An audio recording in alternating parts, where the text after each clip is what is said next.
Just all the porn, please. You're listening to Let Me Tell You Why You're Wrong.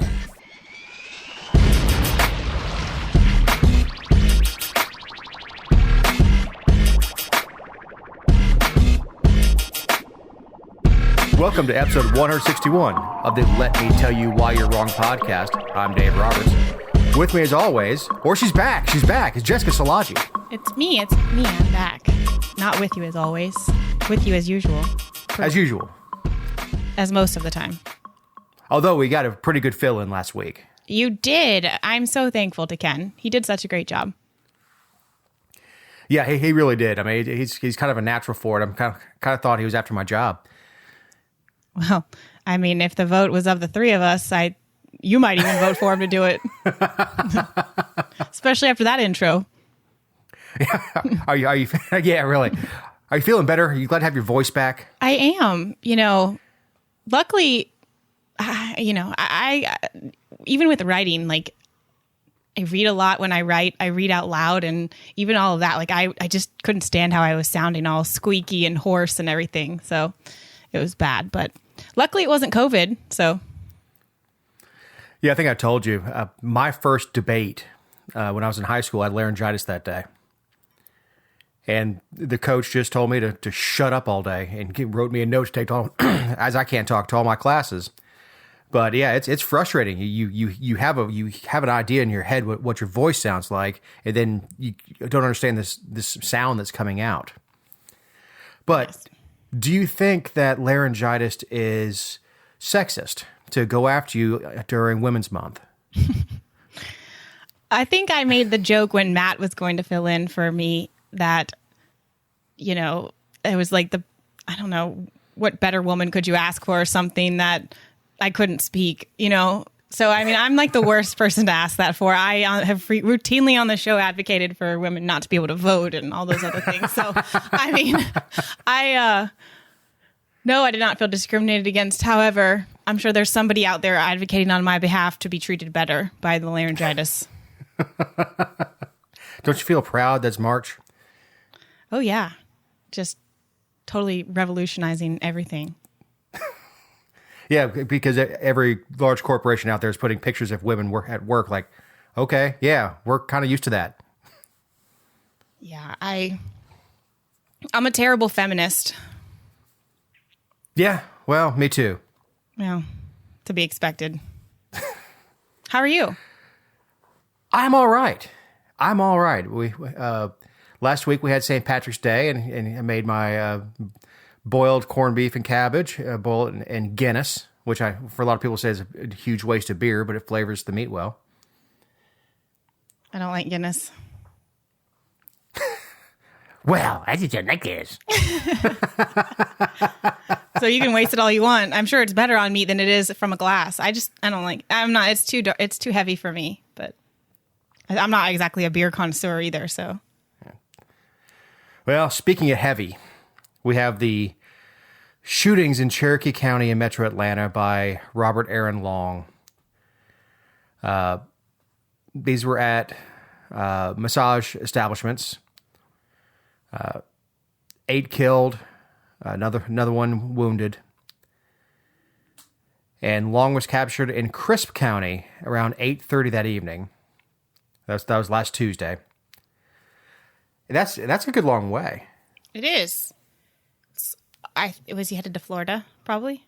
Have we heard anything? Yes. He was headed to Florida to go do the same thing to some of the porno shops and stuff down there, apparently.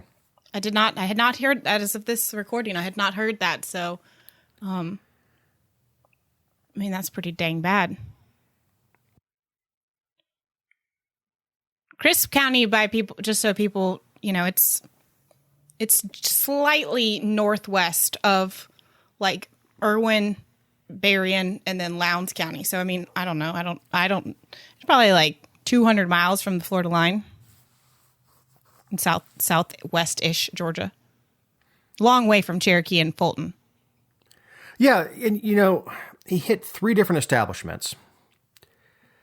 First in Ackworth, which is northwest of Atlanta. One in Metro Atlanta, I think down on Piedmont, and then back up to Cherokee County. So he was up 75, went down to 285, back up 75, then turn around and go head south towards Florida. You said that you believed, because, we're a little past this occurring at this point, but that you were kind of like on the trail of targeted before the media was. Yeah. And I'm a member of several gun forums. But the first thing that came out was, this is obviously race motivated. And it just wasn't logical to me why you would go to 3 spots that aren't necessarily close to each other all in one day if all you want to do is kill Asian people. I mean, how many, or if you just want to hit massage parlors, how many of those parlors did he skip on the way to go to specific addresses? It wasn't logical to me. I said, this is more likely targeted at these specific places. And of course, the Alex Jones fringe came out. False flag. That as soon as you see gun legislation proposed in Congress, there's a shooting. Yeah, I don't really know where to go with that. I mean, it's disgusting that it's used. Every time, though. Yeah, but it's just disgusting that it's used. But this paranoia that somehow there's some CIA mind washing that goes on with people. Somehow they're captured and brainwashed and given a drug and handed a gun and told to go out and do it. It's absurd. It's obviously by people who've never worked inside the government, because the government's not that organized. I have a friend that says that about all the conspiracy theories. He enjoys reading them as much as I do, but he always says the government would never be able to pull something like that off. They're too incompetent. Yeah, I mean, they couldn't even keep domestic spying without coming out. Thanks, Edward. Yeah, I mean, the number of people that have to be involved in a conspiracy are in the hundreds, if not thousands, by the time you get all sorts of approval through government, especially to do it domestically. That it doesn't work. Well, but I was just going to say, it's been frustrating. Obviously, this happens every time we have a tragedy. It seems to all come to the surface a lot quicker when it's gun related, but the politicizing of it is it's always just gross to me. And it's like people are waiting for a reason to be mad. Like, I don't know. There's a huge segment of the population that contends that these types of people, and I'm talking about the shooter, want attention. And so when you talk about the shooter and put his picture out there, like, that's exactly what he wanted. I've never really bought into that. I mean, it may be partially attention, but I don't think that anyone goes in and shoots a bunch of people to become the story for 2 or 3 weeks on the evening news. That's just not, I don't buy into that. But the way that people use the story to advance their agendas every single time on both sides of the aisle is why I freaking hate the news. As somebody who works in the news. Yeah. Man, yeah. The never let a good crisis go to waste. I think that was Clinton's chief of staff. Well, isn't that rules for radicals? Probably. But the theories were already coming out before they even knew it was the same person that hit all three establishments. They didn't know. They suspected, 3 places were hit in a day, but they didn't even know it was the same guy until you can get officers on the scene, assess the wounded, and then we can start looking at videotape. And already people are jumping up and down going, we've got to get these AR-20s off the street. Right. Well, I mean, there's those types of situations are chaotic. Like I've never been obviously on scene of anything like that, but I've been at, and again, nothing similar, but on a micro scale of something where there's just people in every direction, like the law enforcement trying to assess people, like you said, people trying to tend to people who have been hurt, trying to figure out, there's a lot going on, and current policy, again, that has to either go through state legislatures or Congress, that takes months, if not years. Like I'm not interested in hearing about it. I'm not interested in having that drown out the story.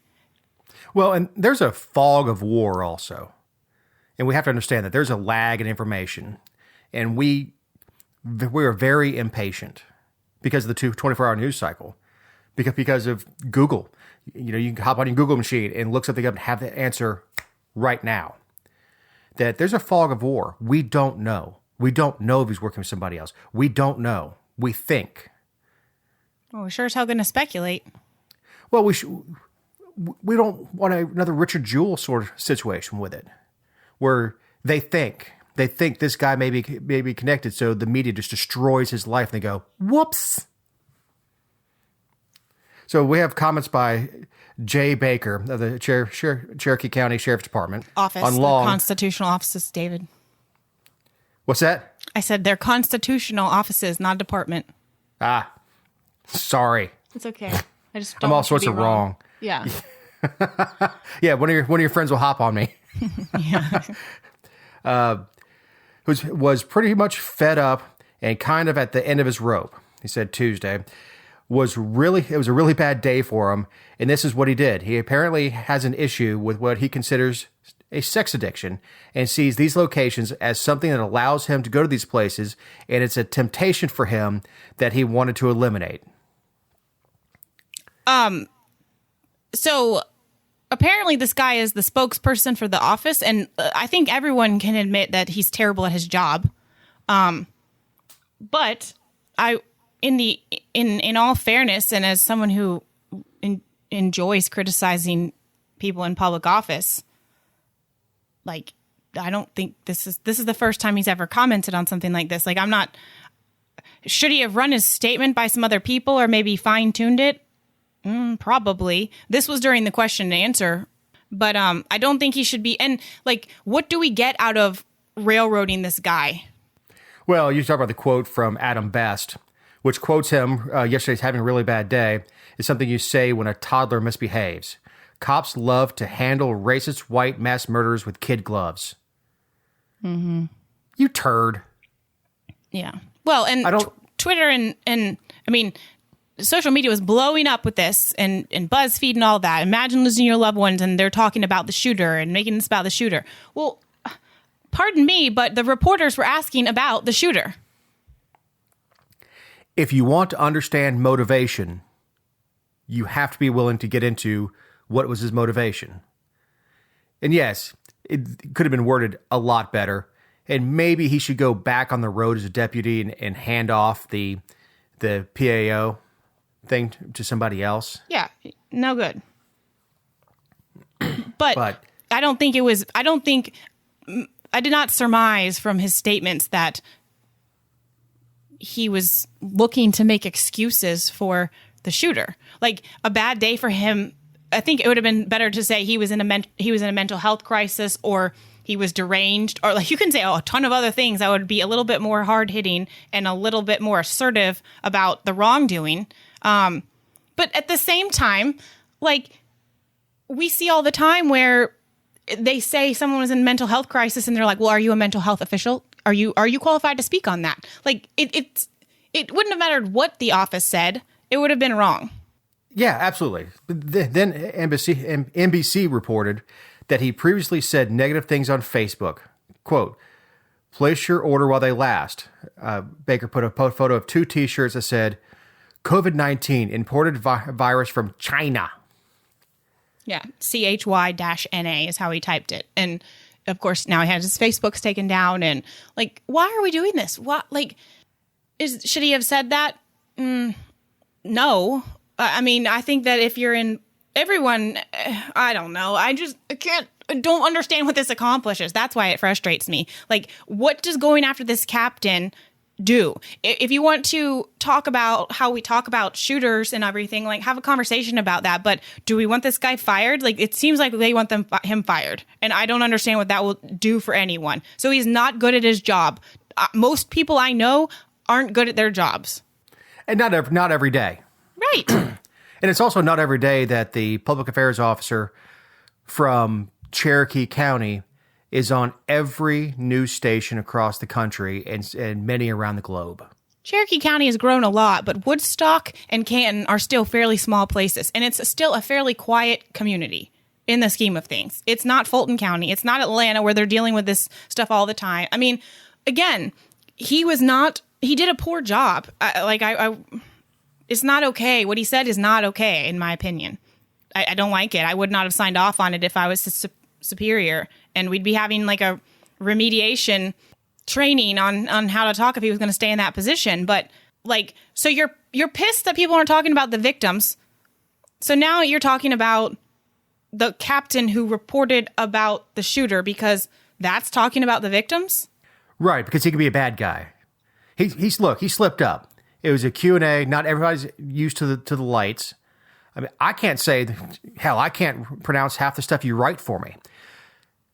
Well, this is because he's white. Well, yeah. And a cop. You know, should he have stuff about COVID-19 imported from China on his Facebook as the PAO? No. Probably not. But it's not it doesn't mean he hates Asian people. Right. It's not inherently racist to say that the COVID-19 virus probably came from Wuhan, China. Well, there's a fair amount of evidence to point to it. So saying that, and the shirt, and from my opinion, is rebelling against all the woke cancel culture people that said you can't call the Chinese virus. Well, we call it the UK variant. That's okay, though, because Trump didn't say that. Right. I think there's a South African variant. Speaking of Trump. Yeah. This Speaking is his of Trump, fault. move on, Dave. No. I'm just saying, we've brought Trump into this too, because they're saying that. So apparently there has been a spike in in crimes against Asian Americans, which I would, again, with we've talked about, I think we've talked about reporting statistics on crime in America. Like, our crime statistics are crap. Every agency defines them differently. And so when you look at numbers on a broad scale, like, we don't know if it's the same. I mean, even state by state, things like aggravated assault, and it varies by definition. But I say all that to say, I have no doubt that there have been Asian American people in our country who have been treated differently because of coronavirus. I mean, if we're going to admit that there's a possibility and strong evidence support that it came from China, and then you factor in ignorant people, I'm sure this is a very real thing. And it's not something that I've been subject to because I'm not Asian. So I would never say that it hasn't happened. But Szilagyi's not an Asian name? Nope, it's not. I know how it can be. I get asked that a lot, don't get me wrong. But no, I don't understand, again, what it accomplishes to say that Trump and his administration, who is no longer the administration, is responsible for this. And I don't think that Trump inflamed hate against Asians. I don't think so at all. But here we are. Calling it the Chinese virus and then saying it's every Asian person's fault are two different things. You can blame the Chinese government for covering something up. You can blame the Russian government for covering up Chernobyl without saying that I don't like Russian people. It's two totally different things. And to try to tie this to it is disgusting. I think it was California Rep. Ted Lieu who accused the administration of inflaming hate against Asian Americans. Man, I don't know. And look, I get the joke, the kung flu. I mean, look, it's a joke. It's not inciting violence. It's a joke. Even if you want to call it a tasteless joke, it's not inciting violence. Right. Even if a joke falls flat, I have a huge amount of tolerance for jokes. Even if it falls flat, it's not that it wasn't meant to be, inflammatory. It was meant to be funny. And in order for comedy to be funny, it has to be uncomfortable, or else you're not going to laugh at it. That's why Eddie Murphy was so funny. That's why Bill Burr is hilarious. It's just a tad bit uncomfortable, and that's what makes people laugh. But of course, we have the Democratic response in Georgia from Elena Parent. Yeah, well, she's not the only one, but she's one of the dumbest. This was on your Facebook. This is obviously a twit from her. Mm-hmm. The suspect in yesterday's shootings at 3 Atlanta area Asian-owned businesses bought his gun mere hours before killing 8 people. Lax Georgia gun laws are a problem. Hate crimes against Asian Americans are a problem. Male supremacy is a problem. # Georgia poll. So, she put this out there. Representative Mike Walensky did. Representative Terry Anulowicz did. And then we'll talk about some of the other ones in a minute. But they were all talking about mere hours and just before and on the same day. First, let me ask if it would have been any better if he bought the gun a week before. Because there have been instances where mass shooters have bought guns a couple days before or a week before or the month prior. They reported it and it was still as egregious. Like, there will never be enough time before a shooting where people are killed because of a deranged person where it's less worse because there was a waiting period. And I got into a back and forth with Mike Walensky on Twitter about it. And he's like, there's a study that shows that waiting periods reduce gun violence and suicides by 17%. 17. That's just not true. Well, and if that's your number, and when we know that there's a margin of error, and I mean, also, the legal process, like the legal pathway, is not the only way to get a gun.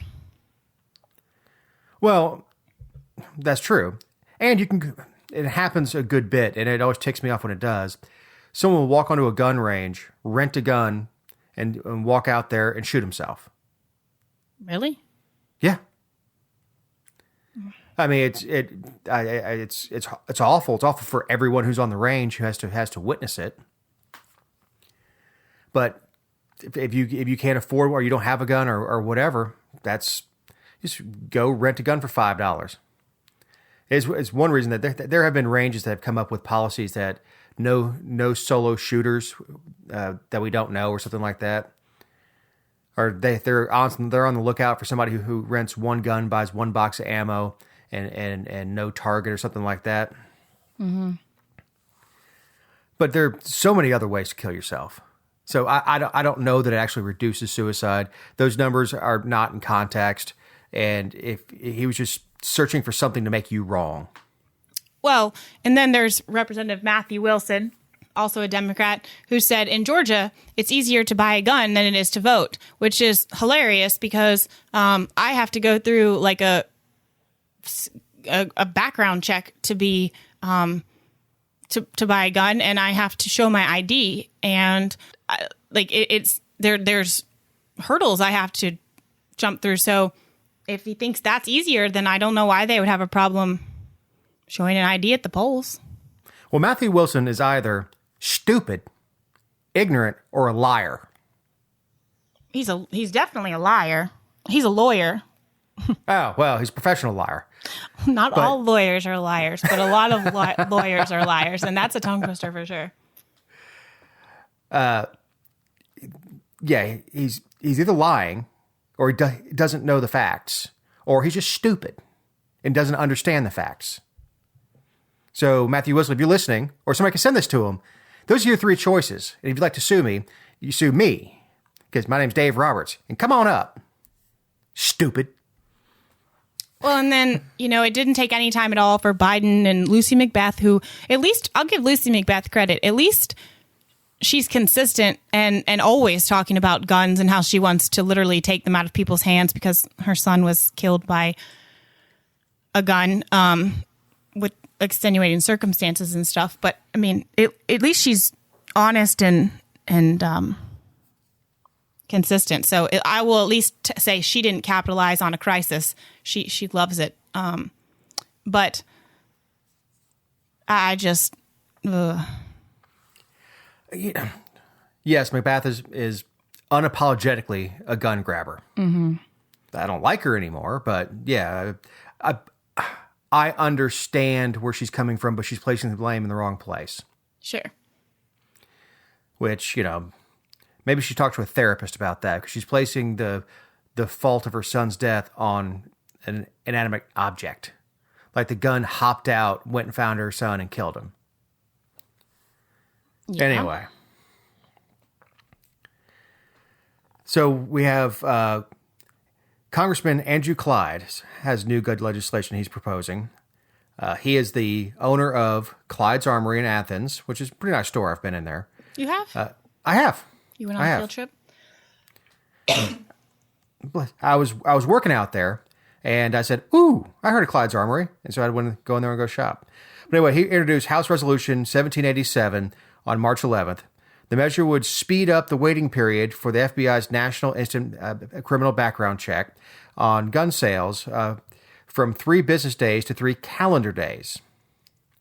I don't have a problem with what he wants to do, and I think he introduced it actually the week before the shooting, like the Thursday before, maybe, but tough timing because he can't really talk about it right now.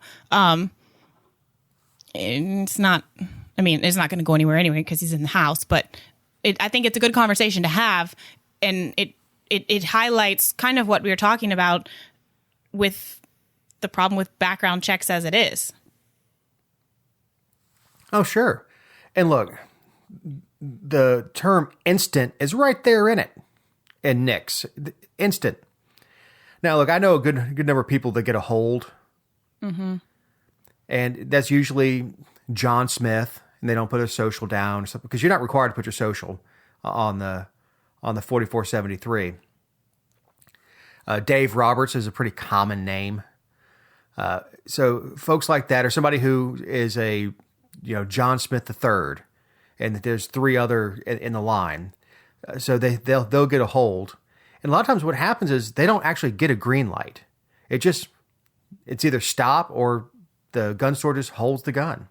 Yeah, but after a certain amount of time, doesn't the gun store or the federal firearms license holder, like whoever is the actual person, can use their discretion?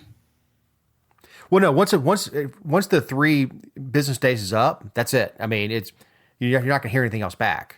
Yeah. So you either get a denial, or they wait their 3 days. Right. So, but that's the entire point, is that like sometimes someone that they're quote trying to capture in this process could come back with no response at all and still get a gun. Absolutely. And that happens all the time. And the ATF is even pretty forthcoming about that. Yeah, according to a statement from the Bureau of Alcohol, Tobacco, Firearms, and Explosives, which should be a convenience store. Yeah. The background check system is designed to return definitive result within a matter of minutes, indicating whether the buyer is legally eligible to purchase a gun. If approved, a dealer with a federal firearms license may transfer the firearm to the prospective buyer. But the system doesn't always return results in minutes or at all, like we were just saying. Yeah, so, I mean, nobody... I don't know. People who are going to harm other people, like when you're talking about a husband, like Corey Sasser, the former Glenn County police officer who killed his estranged wife. Well, actually, they were actually divorced when he killed her. But, all these things were in place. The restraining order, he wasn't supposed to have guns, and he went somewhere else and bought one the day before, I think, and then drove around and then drove to them and killed them. Like, he was mad and had been harassing them for months and they'd been in and out of court. He'd been in and out of jail. They'd been in and out of court, and he was going to kill them no matter what. And it's not always these random shootings. Like, we're talking, please tell me why a domestic violence victim should have to wait 3 business days, like 3 calendar days for a woman who's trying to defend herself against a possible abuser should have to wait longer. Please explain that to me. Right. No one ever looks at it from the victim standpoint. No. No. What are the stats on the people that apply for a firearm, get no result, go home and then get abused? We don't track those stats. Why would we? Because it doesn't fit the narrative. It doesn't fit the narrative. So the 3 business days, or 3 calendar days for that matter, instant check. You got your chance.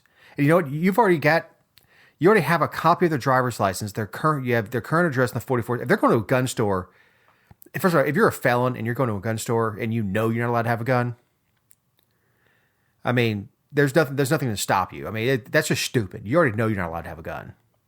Right. And the system's either like, the system is flawed. A computer system that relies on people putting information. Was it the Vegas shooter who wasn't supposed to have a gun, but they never entered his information? Do you remember possible. That? Yeah, I mean, I remember the Vegas shooting. Sure. I remember that part of it. It was either that one or one around that time, but he was supposed to be on a list, and they never put him. No one entered the data, so it didn't pop up. I mean, it's just, I don't understand it, but it makes me hate the internet and people because they just come off of these one-liners of, why aren't we doing this? And, people comment, why, please explain to me why it's this easy to do X, Y, and Z. Because it just is. Because we don't govern based on what deranged people do. Murder is illegal. Like, we have hate crimes in Georgia. And even if he didn't do this with the intent to go after Asians or women, it doesn't matter because the victims are still dead. Yeah. And none of those things prevented him. The gun laws did not prevent him. The background checks and everything did not stop anything. The hate crimes didn't deter him. And the prohibition of murdering other people did not deter him. Yeah, that's usually my response when I see that stuff is, why don't we make murder illegal? We should think about that. It's over it. I mean, I could probably walk out of my door and hop in my truck in 5 minutes and go find illicit materials anywhere I want. I mean, well, I'm a little too like middle class white guy looking for a criminal to really talk to me. But if I want to find cocaine, it's illegal. I'm guaranteed I could probably find it. If I want to find an unregistered machine gun, I could probably find it. Making it illegal doesn't stop anything. You're right. God, look at the heroin problem in our country. It's illegal. Hasn't stopped it. So anyway, last week, the Georgia legislature. It's kind of been a little, well, I wouldn't say nice because it still sucks, but it's been slow. They slowed down a good bit last week. I think they were in Monday, Tuesday, Wednesday, and Thursday, and they're just burning days because that's what they do. And then next week, or this coming week as the show drops, they will have 5 legislative days remaining, with the last day being March 31st. So they'll crank out, I think they crank out Monday through Thursday. Or no, I'm sorry. They have 2 days next week. I don't know. It doesn't matter. They're just trying to slow it down, and they're doing like the easy ones that, the House is doing everything that passed 50-0 in the Senate, and the Senate's doing everything that passed easily in the House. And then they'll make my life hell the last couple days and pass 100 bills a day. And it'll be horrible for everyone, and we'll reap the benefits and lose the majority in the state and have earned every part of it. So yeah, cheers. CNADA, I begged him. I was talking to a few reps. I said, please move it to April 1st. Please make CNADA April 1st. Please. I think they did one year. Because that'd be hilarious. Mm-hmm. It would, but doesn't stop them from being the jokes they are. It is March 31st, though, and they go past midnight all the time, so it's very possible. routinely because no one's watching at 3 o'clock in the morning. Well, no, because David Ralston has said that it's a legislative day, and the legislative day convenes when he gavels, and the legislative day ends when he gavels. So if he wanted to make a legislative day 55 hours, it could be.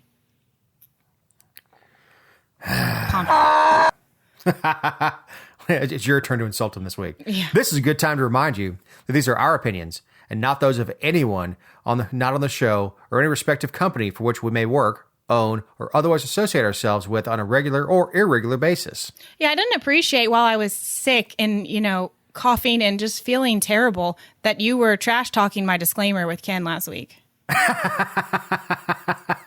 I mean, I think you called it awkward, and I think it's thorough. Don't appreciate it. I get to offend you from afar.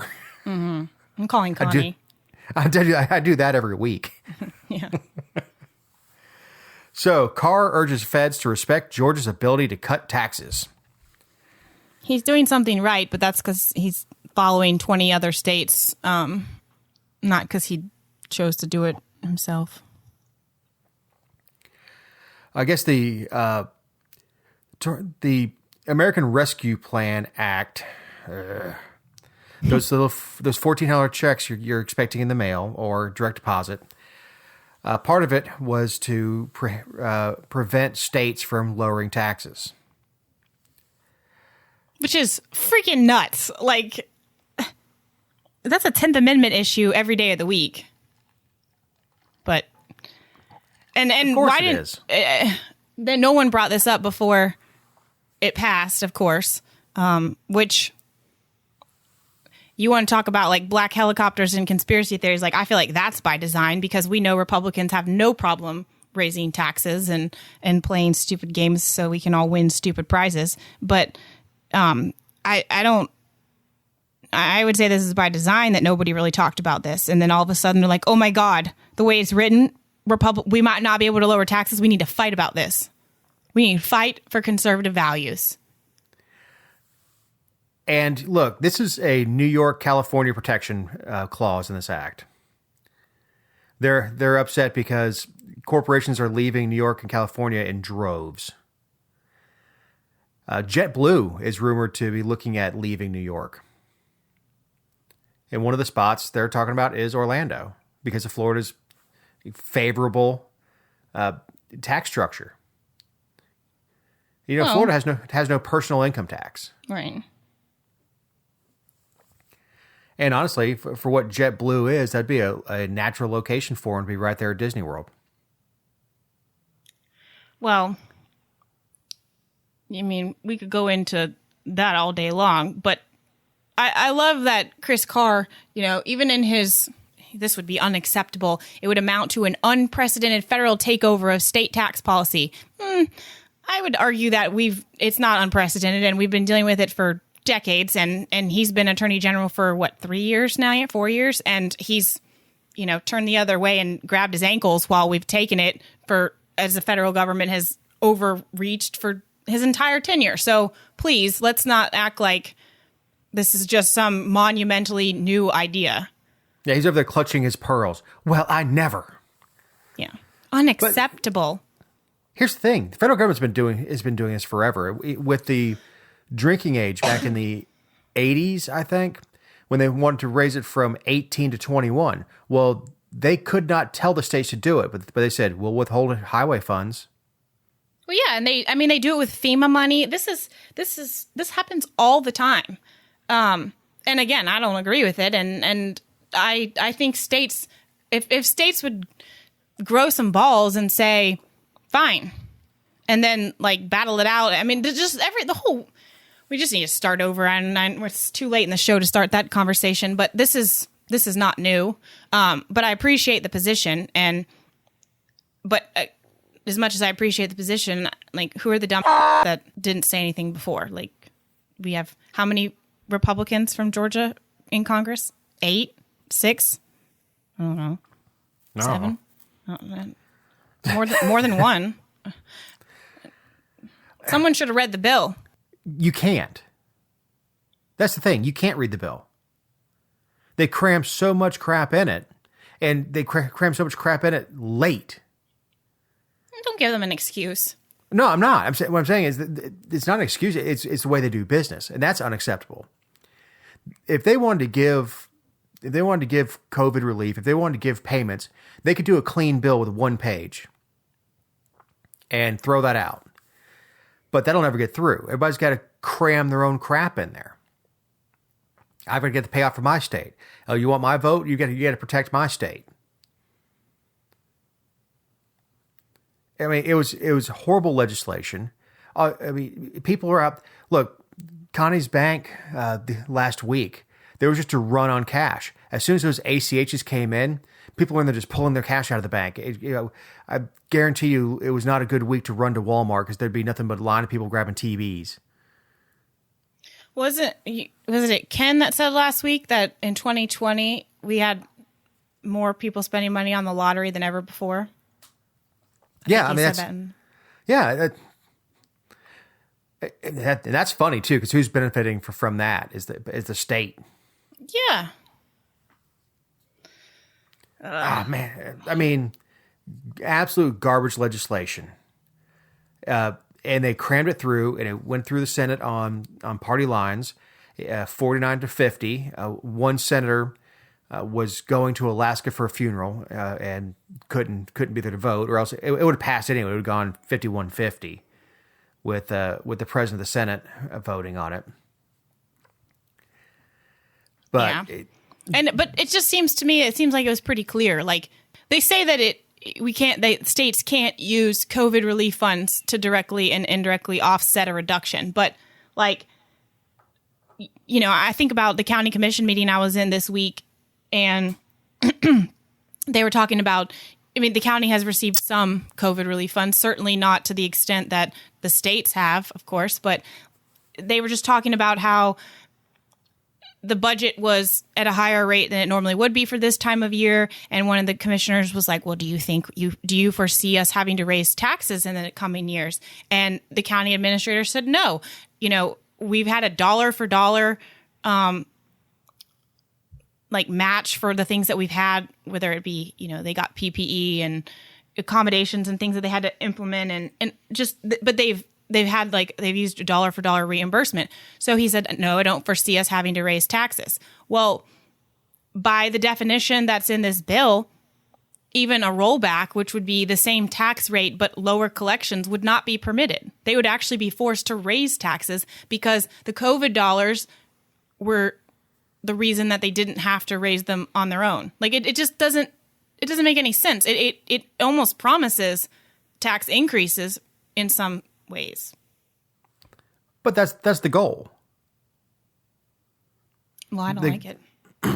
Well, we're going to go ahead and mark Jessica down as a no on higher taxes. Well, Jessica, you want to get to your closing thought? I guess. So I saw this headline and I was just sure that our buddy Chris Sevier was going to be tied to it. And I was kind of disappointed that he wasn't, because those of you who have been listening to the show for a long time probably remember the Chris Sevier saga. And I just got a little notification on my Facebook like last week that it was the 4-year anniversary of him promising to sue me in federal court because I wrote about him and his porn bill. But anyway, this, from what I can tell, this bill in Utah does not have Chris Sevier's filthy little paw prints all over it. But it's a terrible bill anyway, and in the interest of keeping up with porn on the show, I figured I'd bring it up. So there's a bill where phones, like phone and tablet providers and service providers, would be required to offer a block on phones and devices so that parents can protect their children from explicit content. And it's a filter, I guess. And so the argument is that kids are spending more time online because of the pandemic. And I don't know that this is, I mean, kids aren't suddenly looking at porn because they're not in school. I mean, but we were talking before the show, even like people in the industry don't think porn should be for children. And this is wholly on the parent. I mean, if you don't want your kid to look at porn on their phone because they're too young, don't give them a phone. Put your own parental controls in there.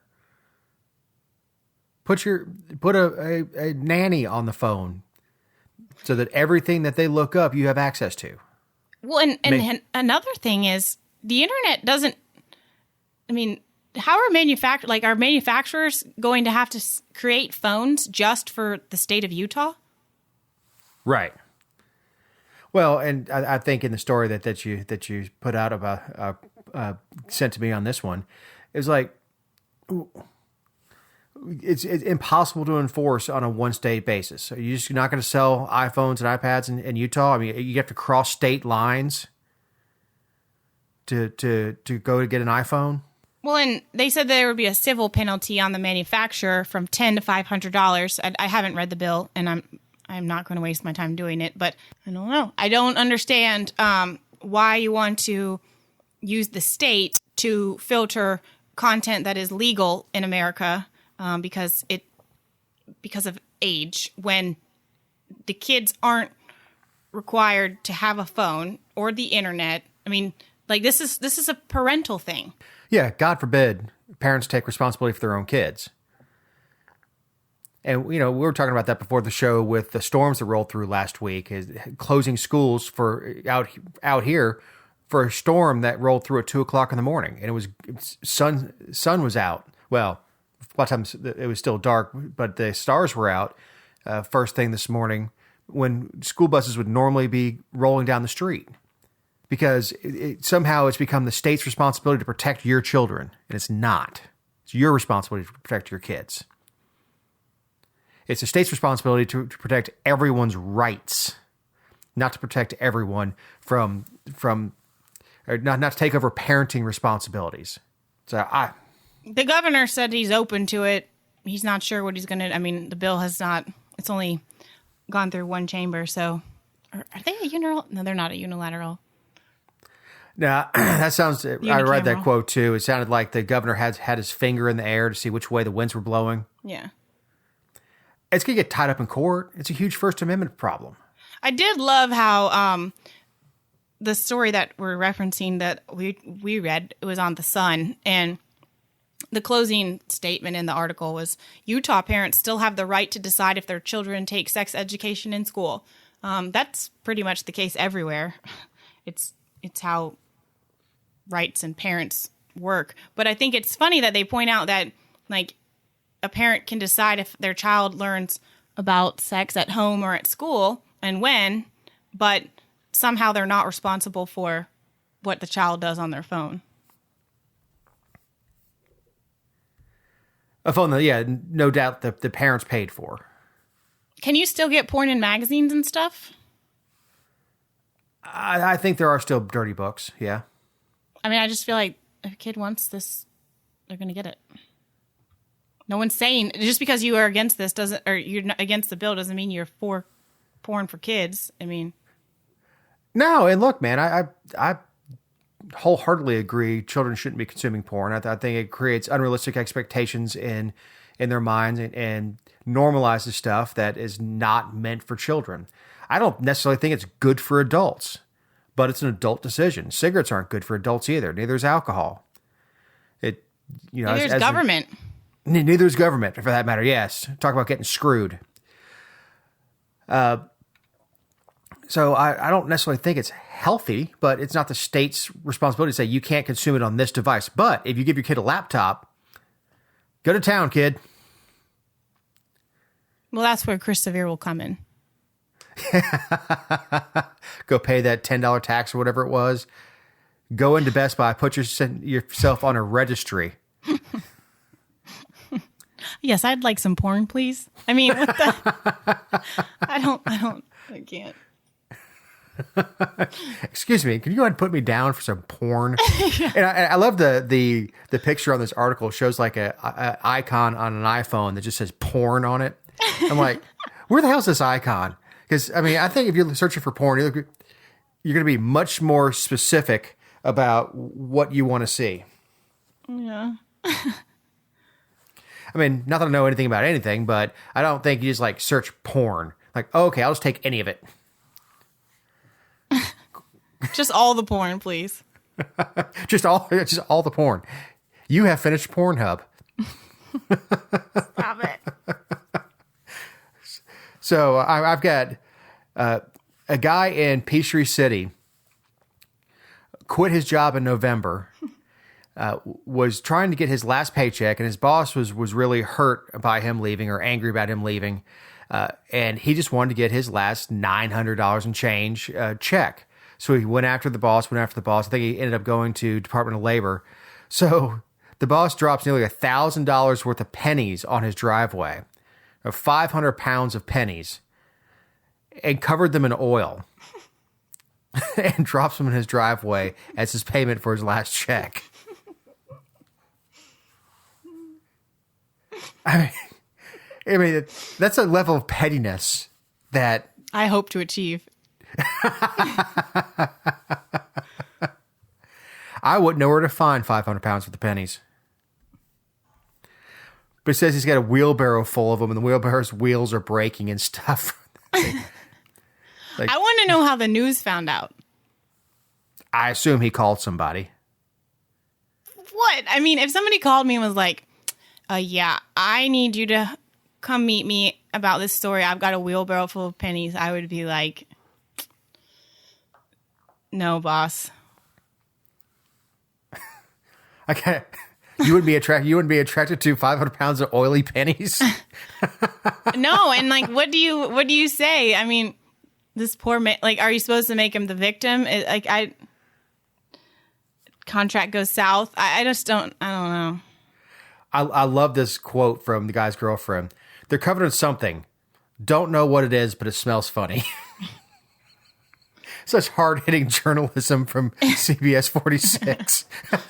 Well, they're not really. Well, I'll refrain, but yeah.